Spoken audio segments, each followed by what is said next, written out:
আমাদের কারো কাছে অনুমতি নিয়ে আসবে না, ওনার কাছে অনুমতি নিয়ে গেছেন। তারপরও বলছে শোনো, ঢুকার অনুমতি দিলেই কিন্তু হাত রেখা দিবা না, আবার অনুমতি নিবা, রাখবা কি রাখবা না। বন্ধু যদি হা বলে তো রাইখো, যদি না বলে তো চলে আইসো। না বন্ধু আমার, কার বন্ধু? হ্যাঁ, কার বন্ধু? হাবিবুল্লাহ। চলে যাবো এখান থেকে, কেউ থাকবে না। যিনি থাকার উনি যখন থাকেন না, কারো কাছে মালাকুল মউত অনুমতি নিয়ে আসে না, আসবে না।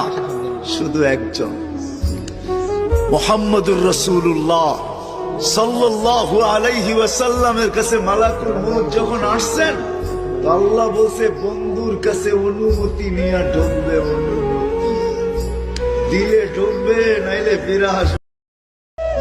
আমাদের